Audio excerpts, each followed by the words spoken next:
author and international trainer, Nicholas Hill. Positional negotiation simply is this, where you state your position as seller, buyer states his or her position as buyer. So you will say, this is our price. This is our list price. That's not, and you said rate card, didn't you? So this is our rate card. Some of us have rate cards or list prices, knowing that that people are going to haggle over the rate card and want to negotiate, right? Hotel tariffs, the price of this room. Not saying that Masco would have paid £400 a day, but that's quite a typical price of a room of this size. If I'm ever hiring a room, I will always say our budget is. And when you say our budget is, you're stating your position as a buyer. When you're saying our price is, you're stating your position. Okay, that's positional negotiation. Now, there are two types of positional negotiation. There's one called hardball negotiation and the other one called soft bargaining. Now, when you're hardball, you refuse to move. Now, the person that refuses to move is playing hardball because they know they've got the upper end. What was the definition you said before? You've got me by the short and curlers or something. Because, in the exercise you were doing, you were working with Chris, because you had already, in the needs analysis, Chris had already identified that you've got no other choice but to use Masco, because you've been completely let down by your supplier, correct? Yeah. And yet, you playing the objectionable buyer was also performing and being very theatrical by going, oh no, you're really messing me around, Chris. Yeah? So to make Chris now feel, well, I could possibly lose this deal unless I really agree to his terms. Position. My position is, I will only agree to working with you if you can do it for this price. You are saying, as seller, I will only agree to taking you on as a customer if you will buy at this price. So there has to be a common ground. Stephen Covey, in his book 7 Habits of Highly Effective People, which have you anyone read it? One of his principles was to seek the win-win. Always look for the win-win. Well, I remember one time, about 15 years ago, selling a sales program to a buyer that said, there is no such thing as a win-win, because you are always going to, if you have to negotiate, it means you're always what? The C word, the horrible C word. Compromise, aren't you? So you're always compromising. And if you compromise, you're losing. It doesn't mean that you're losing, it just means that you don't win as big as you hoped for.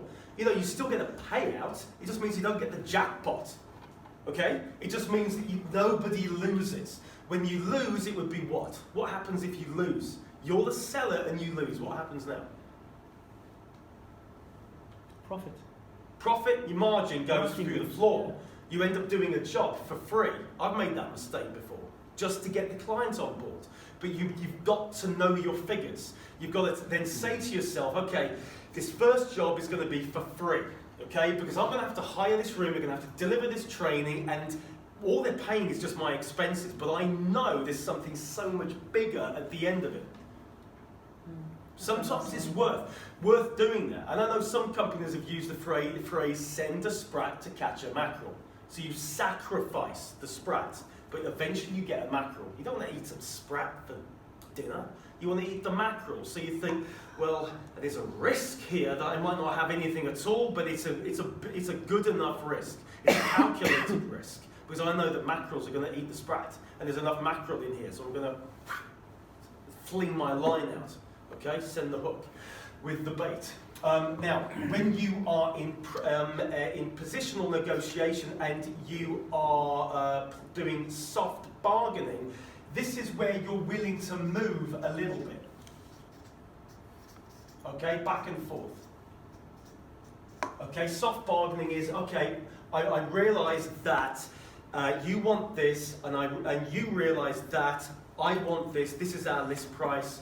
So, I'm willing to move a little bit on the price, or if not on the price, as some suppliers will do, they will say, the price is what it is, non-negotiable, but we can talk about added value.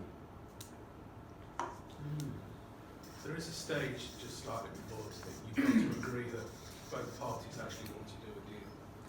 In order to have a negotiation, both parties have actually got to do a deal.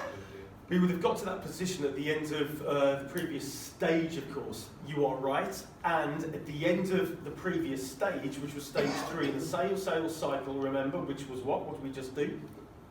Solution development. Yep. Okay.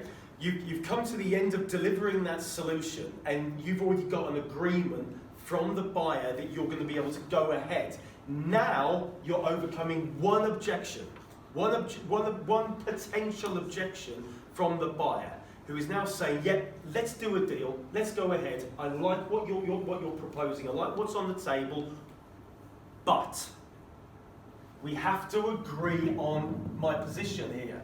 And you playing, just coming back to your exercise again, Silver's playing the buyer, again, very theatrical, but your position was, what were you asking of Chris? I was asking for, I think 12%. No, he wasn't. I was. 5.4%. 5.4%, that's where... 5.4% that's of what? That's the difference between... Discount. It's the difference between... And 8% on doors. Yeah. Okay. And I offered him 10% on doors and 6% on frames. Okay, and I've because... gone back to him and said 150 frames a week, 12%, we'll have a deal. And I said I'll have a look at it. Okay. what was my suggestion? Because before actually saying have a look at it, Oh, you caught me on the hop now.